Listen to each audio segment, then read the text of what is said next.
Better. అయితే చాలామంది ఇప్పటికీ కూడా రూరల్ ఏరియాస్లో కానివ్వండి, లేదంటే చిన్న చిన్న వ్యాపారాలు చేసేవాళ్ళు, చిన్న చిన్నగా ఉద్యోగాలు చేసేవాళ్ళు చిట్స్ మీద బాగా డిపెండ్ అవుతూ ఉంటారు. సో చిట్స్ వేసి మేము సేవ్ చేస్తున్నాం, ఫినాన్షియల్ ప్లానింగ్ మాది ఇలా ఉంది, సెక్యూర్గా ఉంది అని ఫీల్ అవుతూ ఉంటారు. సో ఆ చిట్స్ వేసే వాళ్ళకి అసలు చిట్స్ వేయడం ఎంతవరకు కరెక్ట్, అండ్ చిట్స్లో కూడా చాలా విధానాలు ఉంటాయి.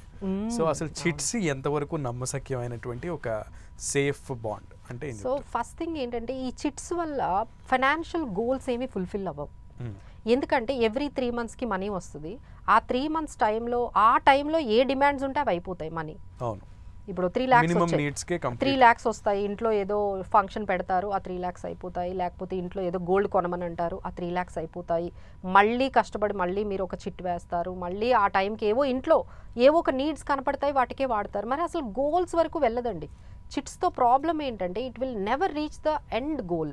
ఎండ్ గోల్ అంటే రిటైర్మెంట్ ప్లానింగ్ కానీ, మన పిల్లల చదువు వరకు కానీ అవి ఉపయోగపడవు డెఫినెట్లీ నాట్. అది ఎందుకంటే ఆ టైంలో మనీ రాగానే ఆ అమౌంట్ని అప్పుడున్న అవసరాలకి మీరు ఖర్చు పెడతారు. That is the first thing. Second thing ఏంటంటే రిటర్న్స్ కూడా అంత మీరు ఎక్స్పెక్ట్ చేసినట్టు రావు. అండ్ ఇంకోటి ఏంటంటే అందులో అంత సేఫ్టీ కూడా ఉండదు.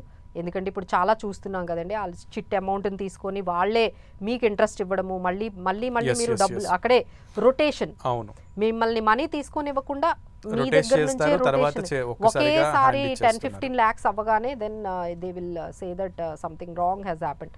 సో ఇలాంటి సిచ్యువేషన్స్లో అంటే రిస్క్ ఉంటుంది, రిటర్న్స్ తక్కువ ఉంటాయి, మీ గోల్స్ రీచ్ అవ్వరు. కాబట్టి మళ్ళీ better you should go with. Madhavi గారు, అంటే ఇప్పుడు చిట్స్ విషయంలో ఈ వద్దు, చిట్స్ మాకొద్దు, చిట్స్ కంటే బెటర్ ఆప్షన్ కావాలి అన్న వాళ్ళకి ఆ బేసిక్ మినిమం అమౌంట్తో ఆల్టర్నేటివ్ ఆప్షన్స్ మనకి ఏమున్నాయి? అంటే ఇప్పుడు వాళ్ళు డిపెండింగ్ అపాన్ ద గోల్ అండి.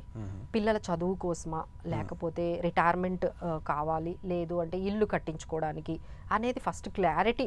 ఎప్పుడైనా ఒక గోల్ పెట్టుకుంటే మనకి ఈజీగా ఉంటుంది, దాని మీద మనకి ఫోకస్డ్గా ఉంటుంది. ఆ తర్వాత ఎంత అమౌంట్ కావాలి, మనం ఎంత సేవ్ చేయగలము అనేది ఒక క్లారిటీ. ఎంత టైం ఉంది అనేది ఇంపార్టెంట్ అండి. ఎందుకంటే రిటైర్మెంట్కి 20 years ఉండొచ్చు, పిల్లల చదువుల కోసం మేబీ 5-6 years ఉండొచ్చు, ఇల్లు కోసం అయితే 3 years టైం ఉండొచ్చు.